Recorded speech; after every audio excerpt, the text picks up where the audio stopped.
এবার আপনাদের বউ নাই কার কার, তারা ইন্না লিল্লাহি ওয়া ইন্না ইলাইহি রাজিউন। আপনাদের কারো বউ নাই? করি না। আল্লাহ সবাইকে দিনদার নেককার বউ দিয়ে দিক, পড়েন সবাই আমিন।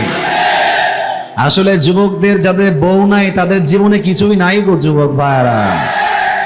আমি আমার আব্বাজানদেরকে বলবো, আব্বাজান, যুবকদের শীত দূর হবে কম্বল দিয়ে নয়, ল্যাপ দিয়ে নয়, একমাত্র বউ দিয়ে যুবকদের শীত দূর হবে। আব্বা বোঝে না রে, আব্বা বোঝে না। আল্লাহ যুবকদেরকে পরিপূর্ণ দিনদার নেককার একজন বউ দান করে, পড়েন সবাই আমিন। এই যুবক ভাইরা, মুরব্বীরা, মায়েরা বোনরা দরকার নেই, আপনারা বললেই হবে। এই যে আমার মুখে মাইকটা একটু হটাই, এইটার নাম কি? ডানে আওয়াজ আছে, এটার নাম কি?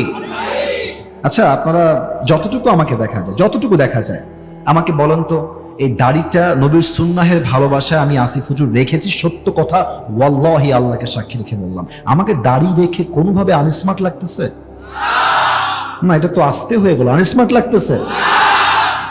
যুবকরা একমত হবে আমার সাথে, কিছু মেয়ে দেখবা এই দাড়ি দেখলে কেমন যেন চুলকানি শুরু হয়ে যায়, দাড়ি এরা পছন্দ করতে চায় না।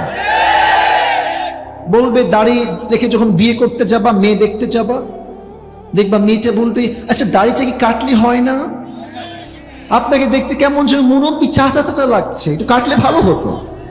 তুমি কি বলবা? আজকের ওয়াজ শিখে নাও। বলবা, আমি আমার নবীর ভালোবাসায় দাড়ি রেখেছি, যেই মেয়ে আমাকে দাড়ির জন্য বিয়ে করতে চায় না সে আমার বউ হওয়ার যোগ্যতাই রাখে না। এবার বলেন তো, আমার নবীর মুখে লম্বা লম্বা চাপ দাড়ি ছিল কি ছিল না? আমার নবীর মতো সুন্দর এই তল্লাটে দ্বিতীয় আর কেউ কি হতে পারে? চাঁদের চেয়ে সুন্দর তুমি, নবী আমার কমলিহিওয়ালা, দো জাহানের বাদশা তুমি, প্যারা নবী সাল্লাল্লাহু আলা, দো জাহানের বাদশা তুমি, প্যারা নবী সাল্লাল্লাহু আলা, চাঁদের চেয়ে সুন্দর তুমি, নবী আমার কমলিহিওয়ালা। সুবহানাল্লাহ সবাই। তো মেয়েদের তো দাড়িওয়ালা পছন্দ হয় না, দেখবা গাঞ্জাখোর খুব পছন্দ হয় অনেক মেয়েদের। না যশোর এরকম মেয়ে নাই, নাই নাই নাই, যশোর এরকম মেয়ে আরে নাই রে ভাই। আল্লাহ থাকলে হেদায়াত দান করে, পড়েন সবাই আমিন। যারা গাঞ্জাখোর পছন্দ করে এরা সেই লেভেলের বাস খায়, কারণ গাঞ্জাখোর তো নিজের জীবনের মূল্য নিজেই বুঝে না, তার বউয়ের মূল্য বুঝবে কেমন করে? আমি আমার বন্ধুকে বলবো, টাকার চিন্তা বাদ দিয়ে দেন, গাঞ্জাখোরকে পছন্দ করা বাদ দিয়ে দেন, বিয়ের জন্য একমাত্র নবীর আদর্শবান যুবককে আপনার বিয়ে করতে হবে। যুবক ভাইরা, আল্লাহ মেয়েদেরকে বোঝার তৌফিক দান করো, পড়েন সবাই আমিন। ওই যুবকদেরকে দেখবেন যে মাঝে মাঝে বলবেন যে, চল আজকে আসরের নামাজটা জামাতে পড়ে আসি। বলবে যে, হুজুর আমার প্যান্ট খারাপ, প্যান্ট খারাপ। আছে আছে আছে আছে আছে, অনেক যুবক আছে প্যান্ট খারাপ। আসলে প্যান্ট খারাপ না, চরিত্র খারাপ, ঠিক কিনা বলে? এক সাপে আর ব্যাঙে ছিল খুব বন্ধুত্ব। আমাকে বলতে হবে, সাপ আর, হ্যাঁ জোরে কও, সাপ আর। তো একদিন ব্যাঙ সাপকে ডাক দিয়ে বলতেছে, বন্ধু তুমি দেখতে বড্ড সুন্দর বন্ধু, তোমার যে চেহারা বন্ধু জাস্ট ওয়াও, এরকম চেহারা আমি জীবনেও দেখি নাই বন্ধু। তো সাপ তো পাম্পটি খেয়ে ফুলে গেছে, বলছে বন্ধু আরো বলো আরো বলো। তো ব্যাঙ বলছে, বন্ধু তুমি যখন এমনি ফস করো বন্ধু, দেখতে কঠিন লাগে বন্ধু, তুমি আসলেই সুন্দর বন্ধু। এবার সাপ তো পাম্পটি খেয়ে ফুলে গেছে। একটু পর ব্যাঙ ডাক দিয়ে বলছে, বন্ধু তোমার চেহারাও সুন্দর, গায়ের রং সুন্দর, তোমার ফসফস করা দেখতেও আমার সুন্দর লাগে, বাট বন্ধু তোমার একখান জিনিস আমার মোটেও ভালো থাকে না। বন্ধু কি কও দি, কি বিষয় ভালো লাগে না? তো বলছে যে, বন্ধু তুমি যখন রাস্তা দিয়ে হাঁটো এই সোজা হয়ে হাঁটো না, কেমন ত্রিং বিরিং করে হাঁটো। তো বন্ধু এই ত্রিং বিরিংটা আমার পছন্দ হয় না, তুমি কি সোজা হয়ে হাঁটতে পারো না বন্ধু? সাপ বলছে, বেয়াদব, এত বড় সাহস, তুই আমার ভুল ধরিস, আজকে তোর একদিন কি আমার একদিন। সাপ এমনি ফস করে উঠছে। ব্যাঙ বলছে, বন্ধু তুমি তো লোক সুবিধার না, তোমার এতগুলো প্রশংসা করলাম, তোমার গায়ে ঠেকলো না, তোমার একখান বদনাম করলাম, তোমার গায়ে লেগে গেল বন্ধু, তুমি তো লোক সুবিধার না। ব্যাঙ রাগ করে দিয়েছে, একলা পড়ছে পুকুরের ভেতরে। এখন পাশে ছিল এক রাখাল। রাখাল বলছে, ফস ফস করে উঠলো, কিডা রে? মানে কিডা? দৌড় দিয়ে আসছে রাখাল মামা, এসে দেখছে মাশাআল্লাহ সাপ মামা এভাবে ফস করে ফেনা তুলে আছে। রাখালের হাতে ছিল বিশাল লম্বা একটা লাঠি। রাখাল বলছে, দেরি না করে বিসমিল্লাহ বলে শুরু করা যাক। এবার রাখাল মাশাআল্লাহ সাপ মামাকে ধরে পিটা, সেই পিটা 5 মিনিট পিটায় সাপরে একদম সোজা করে ফেলছে, একদম সোজা। এখন সাপ সোজা হওয়ার পর আর কোনো কথা কয় না। এখন ব্যাঙ যে সে পুকুরে পড়ছিল, ব্যাঙ কয়, কিরে আমার বন্ধু গেল কোহানে? বন্ধু কথা কয় না কিসের জন্য?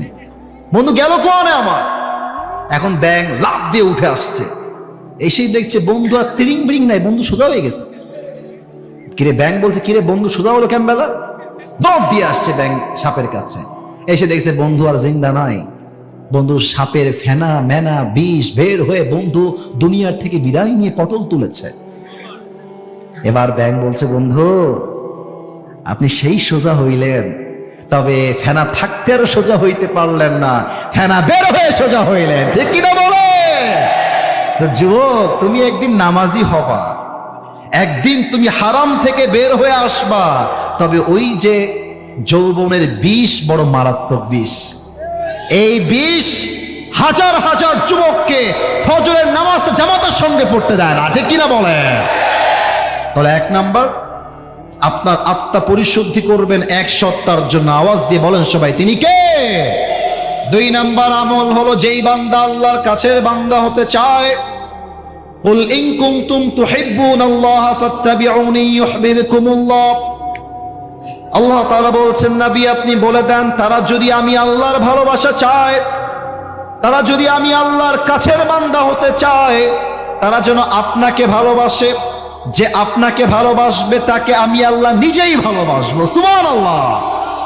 এবার একটা রিভিউ চাই সবার থেকে। 2টা আমল হলো, আর 5টা আমল আছে। রাত বাজে 11:52, আর 5টা আমল বলা যায় নাকি যায় না? 3-4 জন লোক আমার বলার পরেও উঠে গেছে, এটা আমি স্বচক্ষে দেখেও চুপ ছিলাম। কারণ হলো, সবাই কিন্তু আসলে ওয়াজ শুনতে মাহফিলে আসে না। কেউ কেউ আসে বক্তার চেহারা দেখার জন্য, মাহফিলে ভাজা খাওয়ার জন্য, তাই না যুবক ভাইরা? বাট এখন যারা এসেছে 1 ঘন্টা ধরে বসে আছে, এরা আসিফ হুজুরের চেহারা দেখার জন্য আসে নাই, একমাত্র আল্লাহর জন্য তারা মাহফিলে অংশগ্রহণ করেছে। 3 নাম্বার আমল হলো নামাজ। নামাজ নাই যার, ইমান নাই তার, নামাজ নাই যার, আল্লাহর বন্ধু হবে না তার। আপনারা সবাই আজহারি হুজুরের নানা শ্বশুর নাম হচ্ছে গোলাম সরওয়ার সাইদি হুজুর, নাম শুনেছেন?